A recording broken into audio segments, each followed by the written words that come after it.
굉장히 뜨거운 남자시네요. 미국의 대통령은 어디 다른 데 가서 회의할 때 천막을 쳐놓고 한다. 갈수록 네, 방송이 안드로메다로 가고 있다는 생각입니다. 네, 아직까지 안 만들어졌지 않습니까? 네, 아직까지는 불가능합니다. 한 주간의 IT 뉴스를 정리해드리는 위클리 T시간. 오늘 특별한 시간을 준비했습니다. 진짜로 혐의가 있으면 6시간 릴레이 수사해야죠. 계속 제재 좀 해주세요. 이거 어떻게 받아야 될지 모르겠네요. 이렇게 농담을 하면 좀 받아주는 그런 아름다운 녹화장이 됐으면 좋겠습니다.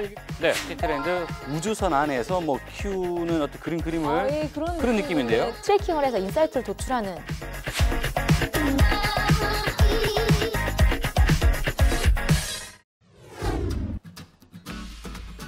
여러분 안녕하십니까? 티타임의 차정인입니다. 2015년이 유엔에서 정한 세계 빛의 해라고 합니다. 이 빛이라는 게 사실 공기와 같이 없어서는 안 될 존재인데 이 빛을 가지고 테크놀로지 이용하는 분야가 너무나 많다고 하는데요. 이 도대체 어떤 것들이 있는지 오늘 자세히 한번 알아보도록 하겠습니다. 자, 이병호 교수님 그리고 강훈종 박사님 모셨습니다. 안녕하십니까? 안녕하세요. 안녕하십니까? 자, 저는 사실 몰라서 처음 들었어요. 세계 빛의 해라는 게 있다는 걸 처음 들었는데 이게 내년이 처음인가요? 아니면 원래 있었던 건가요? 어떻게 됩니까? 예, 그 2015년을 세계 빛의 해로 정하는 것은 그 계기를 여러 가지를 이야기를 합니다. 한 1000년 전에 이제 중동의 어떤 학자가 빛에 대해서 처음 책을 썼고요. 예, 그리고 150년 전에 이제 맥스웰이라는 스코틀랜드 학자가 이제 전자파의 존재를 예측을 했습니다. 그러면서 빛도 이제 전자파의 일종일 거다라고 이야기를 했고요. 또 100년 전에 아인슈타인이 일반 상대성 이론을 만들었고 50년 전에 이제 광섬유에 대한 이론이 만들어졌습니다. 그래서 그런 것이 하나의 계기로 삼아서 이제 내년을 세계 빛의 해로 정했습니다. 그렇군요. 예. 이 올해 노벨상도 이 빛과 관련된 분야에서 뭐 나왔다 이런 얘기를 하던데 어떤 겁니까? 지금까지 그 빛과 관련돼서 노벨상이 수여된 적이 여러 번 있습니다. 여러 번 있나요? 가장 최근에는 2009년에 광섬유 이론을 만드신 분하고 CCD 카메라의 기본을 만드신 분들이 노벨 물리학상을 받았었고요. 그 올해는 노벨 화학상과 노벨 물리학상이 다 빛과 관련돼서 이제 주어졌습니다. 노벨 물리학상은 청색, 파란색 LED를 만든 사람들에게 주어졌습니다. 청색 LED를 만들었다고 해서 상을 받았다. 이게 엄청난 겁니까? 예, 그 빛의 이제 세 가지 삼원색이 뭐 빨간색, 파란색, 녹색이지 않습니까? 예. 그런데 그 LED 빛을 내는 이제 다이오드인데요. 발광 다이오드라고 하는데 그것이 지금까지 일찍 만들어졌던 것은 빨간색, 녹색을 내는 LED는 일찍 만들어졌었는데 제일 어려웠던 것이 파란색 빛을 내는 LED를 만드는 것이 어려웠었습니다. 그런데 이제 그것이 완성돼서 삼원색을 다 구성을 했고요. 특히 이제 파란색 LED는 그거를 좀 이용을 하면 백색 LED로 바꿀 수가 있습니다. 그런 것이 그런 전광판뿐만 아니라 조명에 쓰이게 됐습니다. 그래서 그 에디슨의 그런 전구는 없어졌고, 그다음에 형광등을 쓰는데 형광등도 이제 없어지고 LED 조명으로 다 대체가 될 것입니다. 일반인으로서는 도저히 이 무슨 말인지 왜 힘들지? 뭐 이렇게 생각이 드는데 아무튼 빛을 만들어냈다라는 데서 뭐 이제 의미가 있기 때문에 상을 받았다 이렇게 되겠군요. 그러면 생활 속에서 이 빛 테크놀로지가 어떻게 활용이 되고 있는지를 한번 좀 살펴보죠. 네, 그 기자님께서 치과에 만약에 가셨습니다. 예. 가면 뭐라고 하시죠? 만약 거기서 또 질문하겠죠. 어떻게 오셨어요? 이빨이 아파서 왔는데요. 그 다음에 뭐라고 하시죠? 엑스레이를 찍어보자고. 네. 네. 치과에 가거나 일반 병원에 가면은 그냥 다 찍습니다. 그렇죠.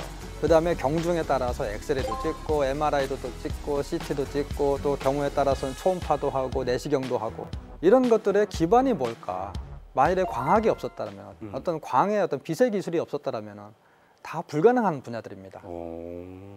이런 이제 기술들이 있었기에 우리가 이렇게 뭐 병을 치료하고 그 다음에 질병을 발견하고 그래서 이제 건강한 삶을 우리가 유지할 수 있는 기반이 될 수 있는 거죠. 그렇군요. 이게 사실 지금 우리가 실생활을 하는 데 있어서 빛의 기술, 그러니까 광학이 안 들어가 있는 데가 없다 이렇게 봐야 되겠는데요. 네, 그렇습니다. 정말 참 소중한 존재네요. 네, 마치 산소와 같다고 볼 수 있을까요? 굉장히 두 분은 소중한 존재였군요. 근데 예, 죄송합니다. 소중하게 이렇게 모시지 못해서. 예. 자, 그리고 한번 일상생활에서는 그렇고 산업 분야에서는 또 네. 어떻게 이제 활용이 되고 있나요? 미래에는 이제 뭐 여러 가지 그린 에너지들이 사실 있을 겁니다. 하지만 이제 선진국들이라든지 우리나라도 마찬가지지만은 가장 그 그린 에너지 중에서 가장 많은 부분을 차지하는 부분이 바로 태양광 에너지일 거다. 태양광. 네. 하루에 태양에서 지구로 오는 그 태양빛이 있지 않습니까? 예. 그 빛만 우리가 하루 동안 모으게 되면은 우리가 1년 동안 활용할 수 있는 에너지를 만들 수가 있습니다. 그래요? 또 왜 지금까지 안 하고 있습니까? 저희들이 더 연구해야 되겠죠. 우리가 자동차라든지 뭐 선박 이런 데 보게 되면 굉장히 많은 이제 철판들을 사용하고 있지 않습니까? 예. 그 철판들을 어떻게 자를까? 기자님은 어떻게 자르실 것 같으세요? 세트로 되지 않습니까? 하지만은 거기도 레이저가 들어갑니다. 그런 레이저를 이용해 가지고 자동차 모양 또는 선박 모양에 따라 가지고 철판을 절단을 하기도 합니다. 야, 알겠습니다. 뭐 안 쓰이는 데가 없군요. 네, 빛을 이용해서 여러 가지 다양한 역할들을 할 수가 있습니다. 예. 예를 들어서 웨어러블 디바이스라는 것들이 있는데 요새 이제 그 스마트워치들도 나오지만 그러한 스마트워치에서 맥박을 잴 수가 있습니다. 여기 있습니다. 예. 네. 예, 그것도 이제 빛을 이용을 하고요. 빛을 이용을 해서 이 떨림을 이 뒤에 센서 측정을 하고 또 빛을 이용해서 이제 혈당량을 측정하려는 노력들도 있습니다. 그리고 이러한 군사용으로도 이용될 수 있는데요. 예. 그 레이저를 이용해서 도청을 할 수가 있습니다. 그 레이저를 유리창에 쏴서 그 미세한 떨림을 감지할 수가 있습니다. 미국의 대통령은 어디 다른 데 가서 회의할 때 천막을 쳐놓고 한다 하는 것이 있었는데 그런 예. 것이 도청을 방지하기 위한 그러한 방법입니다. 야, 자꾸 들으면 들을수록 흥분이 되네요. 야, 이게 지금 엄청난 분야다라고 생각이 되는데 지금 계속 두 분이 말씀하시는 내용 중에 보면 레이저라는 게 여러 번 지금 등장하고 있거든요. 예. 그러니까 레이저라는 걸 한번 좀 정의를 하고 가야 될 것 같습니다. 기본 이론을 만든 사람은 놀랍게도 아인슈타인입니다. 레이저는 자연에서는 발견되지 않는 독특한 성질을 가지고 있습니다.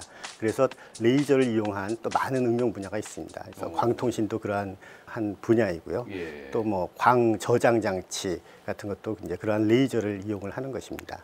레이저 쇼나 보고 뭐 영화에서 레이저 빔 발사하고 막 이런 것만 봤거든요. 예. 근데 그거는 정말 아주 요만한 한 분야에 불과한 거고 다른 분야에 아주 많이 레이저가 쓰이고 있군요. 예. 예, 많이 공부를 해야 되겠다는 생각을 또 한 번 하게 되네요. 2015년 세계 빛의 해라고 합니다. 2015년에 빛에 대해서 공부를 좀 하다 보면 많은 것들을 이해할 수 있겠다는 생각이 좀 들고요. 자, 저희가 그래서 말이죠. 이 빛이 다양한 분야에서 연구, 개발되고 있다는 거를 실제로 한번 눈으로 좀 봐야 되겠다는 마음에 네네. 티타임에서 대전에 있는 연구소들을 한번 다녀와 봤습니다. 여기는 국내에서 우주에서 지상을 관측하기 위한 광학망원경, 그 다음에 지상에서 우주를 관측하기 위한 광학망원경을 부품 단위부터 다 자체적으로 만들고 그거를 조립해서 전체 망원경을 만드는 기술을 개발하는 곳입니다. 예, 크게 두 가지로 생각을 하시면 되는데 일반 카메라들이 사람의 영상을 빛을 이용을 해서 관찰을 하듯이 인공위성에서도 지구에서 반사된 빛을 이용을 해서 자동차를 확인한다든가 어떤 특정 물체를 확인하는 그런 관찰용 방법이 있고요. 또 한 가지는 빛의 분광 특성을 이용을 해서 파장별로 디텍션을 하면은 그 파장별 디텍션을 이용을 해서 어느 지역에 녹조가 많이 꼈다든가 어느 지역에 무슨 재난 예보나 아니면 자원 탐사 이런 초분광식의 광학 이 두 가지 테크놀로지를 저희가 하고 있습니다. 저희는 광측정 연구실입니다. 광측정은 빛의 양을 측정하는 일을 하고 있습니다. 빛의 양을 측정한다는 것은 빛을 내는 조명기구가 얼마만큼의 빛을 내는지를 정확하게 측정을 하는 일을 하는 거죠. 또 그런 것을 측정하는 측정기기가 정확하게 측정하는지를 검증을 하는 연구도 하고 있습니다. 우리나라의 조명산업, 그다음에 우리나라 조명산업과 관련된 여러 가지 제측기기 산업, 카메라 산업, 디스플레이 산업, 이 모든 산업들이 이 빛을 정확하게 측정하는 데에 의존하고 있습니다. 빛은 현대 문명에 있어서 굉장히 다양한 용도로 사용을 하고 있습니다. 저희 실험실에서는 빛을 이용해서 시간을 만들어내고 있습니다. 이쪽에 보이시는 이 장치는 원자를 진공 안에 가두어두는 장치인데 그렇게 진공 안에 가두어진 원자와 빛의 상호작용을 이용해서 우리는 시간을 만들어내고 있습니다.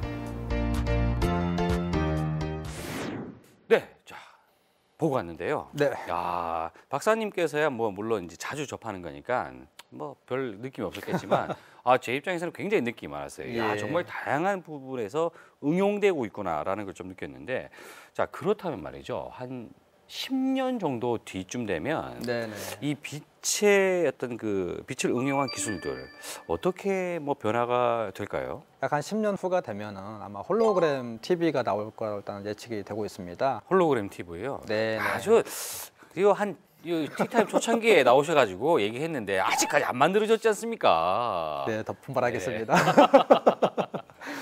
네, 그래서 이제 아마 그 TV의 어떤 발전이 아마 홀로그램을 향해서 또 갈 것 같고요. 그래서 이제 홀로그램이 꼭 뭐 TV는 아니더라도 어떤 모바일이라든지 어떤 HMD 이런 형태로 아마 소개가 많이 될 것 같습니다. 지금 말씀하시는 거는 10년 뒤에는 안 될 것 같습니다.